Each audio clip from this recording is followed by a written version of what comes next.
Hello, and welcome to the Nursing and the Arts podcast. I'm your host, Susan J. Faris, MSN RN, SJF Communications.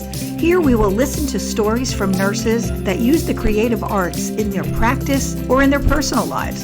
So just sit back, relax, and enjoy the show. We're on. Well, good morning, Michelle Harris. It's great to have you on Nursing and the Arts podcast. How are you today? Oh, I'm so good, Susan. Thank you so much for having me. I am so happy to have you. It feels like we've been here before. A Yes, little I bit. was like, long time no see, Long time right? I see. Yes. And actually, I was on your program, um, Yes, the Conversing Nurse podcast back in May. So thank you for yes. that. And it's led us to have such a kindred spirit because we have so much in common as nursing in the arts, nurses in the arts, actually. So why don't you introduce yourself with your background, your degrees, all that, all your certifications? Tell me what they Yeah. all mean. Well, thank you. And, you were my wonderful episode 88, Ooh, and I loved having you on, and I loved our conversation. So, and I love what you're doing with your podcast. Nursing in the Arts is so important. So we'll get to all of that. But I'm Michelle Harris, and I've been a nurse I'm still a nurse, so 38 years now. I'm practiced for 36 years. I have my bachelor's, and my certifications are in NICU care, so my RNC-NIC and my public health nurse certificate. And um, and then I do this little thing on the side podcast, the Conversing Nurse podcast. And it's a lot of fun, and it's really been such a learning experience for me being in NICU and PEDS my whole career, and wow. then learning about all these other specialties and what nurses do and why they love it. So Yeah, yeah. that's great. You know what I noticed? BSN, PHN, RNC, NIC. It rhymes. I'm a poet. Let's do some rap today. I So love it. I always see like rhythm and stuff like that Oh, in yeah. these abbreviations. I was MSN RNCS years ago because I'm not certified any longer. I'm not working in the clinical field, but I think my mom used to say R RNC, MSN, RNC, MOUSE. So Oh my they would gosh, I sing love it. it. But anyway, well, welcome to the show here. So you're Yeah. a PEDS and ICU nurse. I have such gratitude, and I am just so respectful of NICU nurses, especially. They handle monumental tasks for these little ones. And can you tell us a little bit about, some of the highs of NICU nursing and some of the lows? Yeah, absolutely. The highs you can imagine is working with families, right? Mm, Seeing them really embrace their new member of their family. right. For me, working in peds in the NICU, of course, sick kids, premature babies, always Mhm. really stressful, right? If you're a parent and you can remember back to when your kids were sick, and then imagine them having to be hospitalized. So you're so out of your element and you don't know what you don't know. And Mm, so, definitely a high is being able to comfort those parents that bring their sick child in or have a premature baby that has to be hospitalized for a long period of time, to help them navigate the whole hospital setting, learn their baby, learn how they can support their child, right. and go home with an amazing baby. Do they come back, or did they used to come back and see you guys when the babies were grown or a little bit older? How did that feel? Yeah. Yeah. Oh my gosh. So amazing. Getting cards at Christmas with pictures of, these babies that were born at 2 pounds. And, Wow. now there's these toddlers running around. So satisfying. And I had a unique perspective because I was also the high risk infant follow up nurse. So I got to see them as they were growing in the clinic Ah, for follow-up. regularly. Yeah. Hmm. But yeah, it's so satisfying to know that you had a part in their success. Absolutely. And they were not just surviving, but now they're thriving. So you see that Absolutely. thriving as they return. It's Yeah. wonderful. You started your podcast a few years ago, 2022. So that was during Yep. COVID, wasn't it? Right in the thick of it. Yep. Just kind of as I was getting out and retiring, and I said, you know Mm, what, I really love the nursing community, and I'm a nurse to the core. It was a very strong identity for me. And I said, I need to stay connected to the nursing community. And so I started the podcast. that's Yep. awesome. I feel the same way. I'm not clinical any longer, but I remain a nurse. I keep licensed. I keep up with continuing education. I, Yeah. I wear that with pride as a nurse. I was licensed in 78. So it's been a long, Wow. long time, and I sometimes have dreams that I have to start and maintain a lot of IVs for some reason. I don't know. And What is calculate it the with reps. those? I don't know. That just haunts me sometimes. Thank The gosh. anxiety around that, right? Yeah. And we had pumps in the beginning, a little Oh bit my gosh, after we those started, but archaic I things. remember lining up the bottles in the room. I was in the Navy at the time as a new nurse, and we'd have to calculate the drip. Yep. Oh my gosh. If I had to do that now. Oh. Anyway, so your motto or tagline is with your Conversing Nurse podcast, exploring the nursing profession one conversation at a time. I love that. That is Thank wonderful. you. It tells exactly what you do. You probably are mesmerized by all the different nursing specialties that are out there. How do people become guests? How do they find you, or how do you find them? What do you do? That's a great question, Susan. In the beginning, a lot of my guests were people that I knew because I know so many nurses. And of course, nurses know nurses. And they say, my guests would say, oh, have you interviewed this type of nurse yet? I know a nurse. And then as I as I was more active on LinkedIn, I discovered Mhm. LinkedIn, which I had not discovered before, and it's a wonderful platform for Yeah. meeting all kinds of professionals. And so, you know, soon after, they would start contacting me and saying, "Oh my gosh, I love what you're doing. I want to be on your podcast. I'm a nurse doing this specialty." And that's kind of how word got out. Yeah, and Yeah. I'm trying to think, I believe I saw you on Instagram and that's how I reached out to you. I may have done it that way. Yes, you So I did. loved, your blue and yellow. It was bright, and I listened to a few episodes and I'm like, that sounds like a great one. So I reached out to you, Yes. and rest is history. I did your podcast in May, Yeah. and so people can listen to that as well. Maybe we'll put it in the show notes too, so Yes, you can yes, listen to please. both. Yeah. Yeah. Let's see.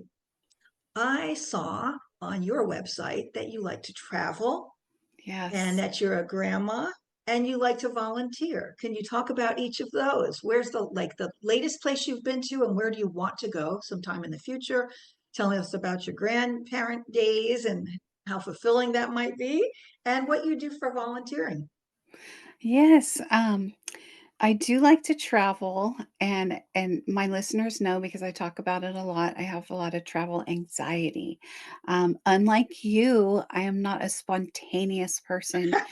I like to have everything planned out. I wish you would rub off on me a little bit and I could be Same. more spontaneous. Yeah. But I do like to travel, and I haven't traveled internationally yet, so I Oh, would like to go to the UK, Scotland in particular, I heard and Scotland's gorgeous. oh, Really, I yeah. heard very green. Yeah, yeah. Yeah, and Ireland, I have some Irish roots in France and stuff. Ah, But I've gone to Seattle. My daughter and I went to Seattle last year, Dallas, and I've been a lot of places, and I would love it if there were a way to travel where it could be sort of like beam me up, Scotty. and Where just I get could just there. be, yeah, just transported, don't have to, like, catch a plane and all that, just snap my fingers and be there. Maybe in the future, right? Maybe in the future. I was going to Yeah. ask you about, so what makes you so anxious? Is it the planning, the packing, getting on the plane, being on the plane? What is it that, you know? I think it's a new place. I think, Hmm, and once I get there, I'm always like, "This is wonderful. This is beautiful. I can't believe that I was ever, like, anxious about this." That's great. Yeah, Yeah, yeah, but it's all of that. But, you have to get from one place to the other, and so I challenge myself, and I just do it and work through it. absolutely. And Yeah, you worked for so many years, and now it's time in retirement to just enjoy yeah, your life, explore. It changes you as a person. yeah. I know that with my military experience, I traveled to different countries, and then with my husband, who's a corporate executive, we've lived overseas twice actually Wow. for quite a while, and so it changes you. You know, I Yeah. was at the Olympics once in Norway. Oh, You that's know, so cool. just different experiences change you and make you who you Yeah, are. So keep traveling. What about yeah. grandma life? Tell us about Grandma that. life is the best life, especially being retired. You get to pick up your grandkids, after school, which I could never do that before, Oh, when I was working. And it's just such a different experience being a grandparent than being a parent. It's just, I don't know, it's all of the joys with none of the stress, I love that. You're right. Yeah. Yeah, it's a lot of Yeah. fun. Yeah, It's just fun every time to experience the world through their eyes and absolutely. remember back to, that innocence and that carefree spirit. Yeah, we could all Hmm. learn from that, right? Absolutely. Ours are Yeah. 17 and 21 Oh almost my 21. gosh. Yeah, so Wow. and they're not in the same state. So when we Yeah. see them, it's a lot of joy, Oh, catching up. yeah. It's great. Yeah. Excuse Love my it. voice here. What about your volunteering? What do you Yeah, do for so volunteering? I volunteer at the only free clinic in our county, and our county serves about 1.5 million people. And Wow. so, it's been a new endeavor for me. We don't see children, so we see adults that have chronic illnesses. And, earlier I joked that, I don't do big people. Well, volunteering in this capacity, I'm kind of forced to do big people. So we Yeah, see a lot of people with diabetes and high blood pressure and high cholesterol and heart disease, and learning all these medications has been really eye opening because we use very few medications in the NICU. And, big people can be on a lot of medications. and all the interactions and everything. Yeah, Yes. yeah. Yeah. It's a new language basically too, right? And Yeah. Yeah. how many hours do you do? Like a week or a month, or how does it work? Every week I do probably about 8 hours. Yeah, 4 to 8 hours. So on Great. Tuesdays, it's all nurses there, and we have a pharmacy, a full pharmacy, Hmm. and we refill medications for our clients. And then on Wednesdays, we see our patients, and we do procedures, we do Hmm. lots of hemoglobin A1Cs, lots of blood sugars, EKGs. We have a retired cardiologist That's that comes. amazing. Yeah, it's really, really been a great experience. So it's educational for you and fulfilling Oh, for you, and you're giving yeah. back to your profession, even though you're not working, Yeah. regularly anymore. You still are. You still give Yeah. back. That's Yeah. awesome. I hear from a little birdie that you have a creative endeavor that is artistic besides and in addition to the podcasting. Can you tell Yes. us about your greeting cards that you do? I'm so excited to hear about this. Yes. Well, you're a fellow card maker, right? And I am. I yeah. am. And I've always, throughout my life, I've just always done so many different creative things: painting, watercoloring, stitchery, embroidery, cross stitch, sewing. My grandmother taught me to sew at a very Oh, early age, and I have continued that. And the latest is making greeting cards. And we joked the other day, crafters, greeting card makers say, why buy a card for $2.50 when I can make one for $57? is that the truth Right? of Because we all the need all things the you need? stamps and the Mhm, dyes and the inks and mhm. everything. But it's a lot of fun, and now I've involved my grandkids, And so they call me up and they say, "I wanna make a card for my mom or my teacher." Oh, Yeah, and I'm like, "Come on over, I got everything," and just let them just play. that is So, sweet. yeah, And it's intergenerational and everything. yeah. Now, do you sell the cards? Do you No, no, they send are them to just people? for yeah, I just send them to people. People know on their birthday or Christmas, I send out handmade Christmas cards. Oh, I want to be on your Uh, list. yeah, we're gonna have to exchange cards. But also, we'll do another podcast that I'll start about being in PR and public relations and business because I've been an Yeah. entrepreneur since 1991. We need to get you to sell these at the different craft fairs and art Uh, shows. So that's the gosh. next conversation we're going to have. Okay, we'll see about that. Yeah. Speaking of other things you do, I guess as an affiliate, you have a bookshop shop online. Can you tell us Yeah, about that? That's another creative endeavor here from it Michelle. is. Yeah. So when I started the podcast, you know, nurses and other medical professionals, I think we really love to read. And Hmm. so I asked my guests for book recommendations. And then I partnered with bookshop.org as an affiliate. And I have set up my bookshop in on their site. And so anybody can access it. But it has the books that are recommended by each of my guests and a little bio on my guests. So that has been really fun for me to to, you know, kind of branch out in that way. Yeah. And I saw that you have a bookshop on there as well, and that's really Another cool. thing that we have got in common. Yes, Yeah, mine is called SJF Communications, and yeah. my book is there. So maybe you can have me refer my book. I don't know if you can do that. Well, I can self promote. I'll make you a bookstore with your books in it. Great, great. Yeah. I also do coloring books. I've been doing that for about a year or so. Yeah, I love it. And my godmother, who was my mom's best friend, my mom had passed away 2 years ago. She Okay. reached out to me about a year ago. Her daughter passed away at age 40, cancer, Oh, wow. and she was a kindergarten teacher. She was lovely. And so she found all of this poetry and art, like drawings that she had done over the years, like when she was in high school and college, and never spoke to anybody about it. So she sent me the originals, all the original handwritten or typed on a typewriter poems and her Wow. original drawings, and I put it into a book. And It's it's called amazing. The Cry of the Seagull, Janine's Sea of Emotions, I think it was called. Oh So my I gosh. have to add that on my bookshop, and if not, it'll be on Amazon and all that. So that That's came so out in December. special. Yeah, so I mean, I Yeah. try, and that's giving back to my godmother because her grief is ongoing. She passed Yeah. away, I think, in 2001, some way long ago. Yeah. So what we're both doing, is therapeutic and cathartic, right, with the arts. Um, Yes. in terms of your podcast, I also saw that you've just recently did your 100th episode.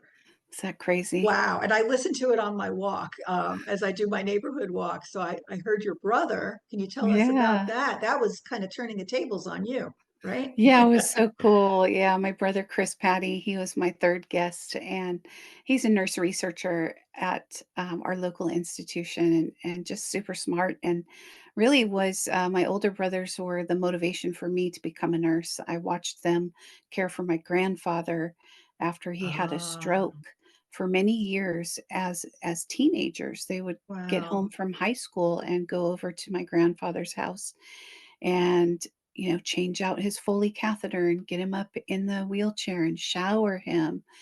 And these were kids that were, teenage boys that could have been out, you know, Absolutely. just That's getting into incredible. all kinds of trouble, and they Huh. weren't. They were caring for a beloved family member, and I saw their care and compassion, and I said, "Gosh, I wanna do that."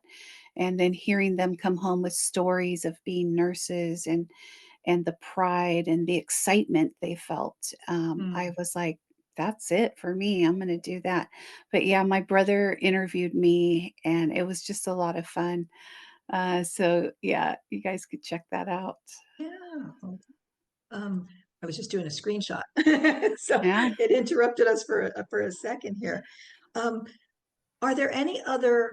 nursing specialties that you would have done if you were to change specialties all these years? Wow, okay, that's a really good question, and I think what I do is that after every time I interview a nurse with a new specialty, Mhm. I say, "Oh, man, that would have been really cool to do Mhm. that," but I think, the overriding one that I think about a lot is a legal nurse consultant, Which I've done also. and you did that One too, of one yeah. of the many things I've done as a consultant. I think It's that's yeah, so fascinating, you it know? is. It Yeah, is.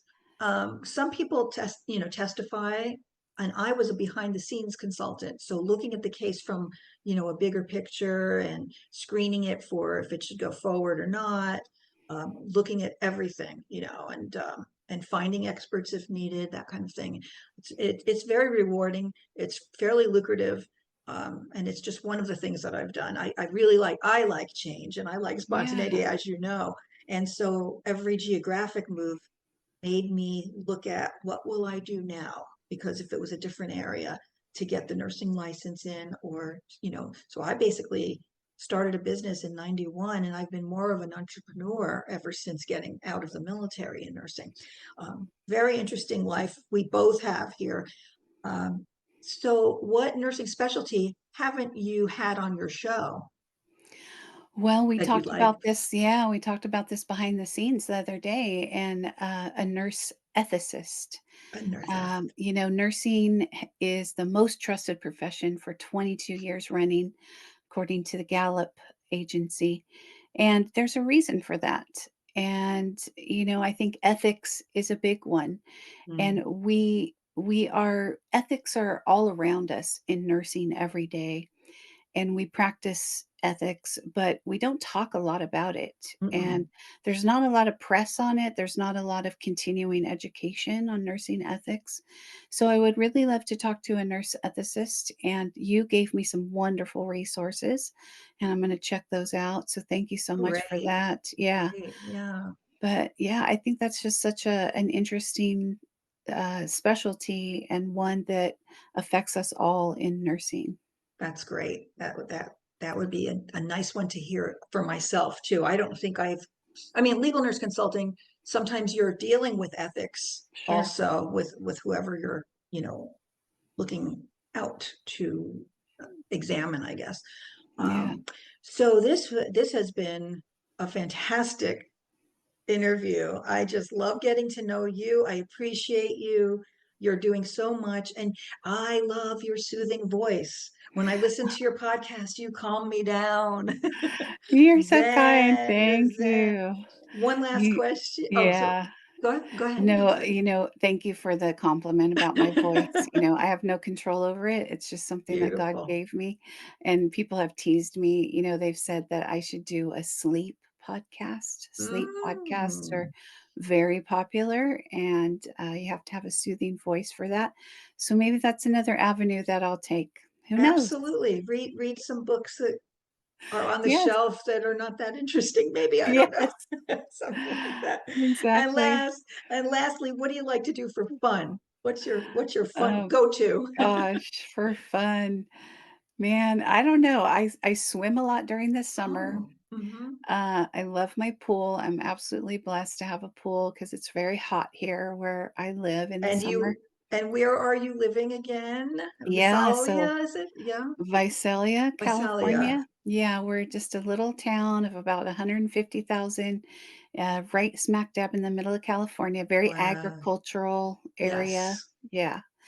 And it gets very hot, summers are like 110 degrees, so the Mhm. pool is wonderful. I feel most free and fun in the pool, and I love to go for walks, in the early morning when it's cool, and I just I have my house is kind of a hub for my family, for my extended family, so nieces and nephews and grandnieces and nephews and Awesome. sisters and brothers, and, it's the party house, and, we just have a Sounds lot of fun. great. Good, Yeah, we good, just have a good. lot of fun gathering and talking and just, being together as a family. That's awesome. Well, Yeah. thank you so much for being on our show here.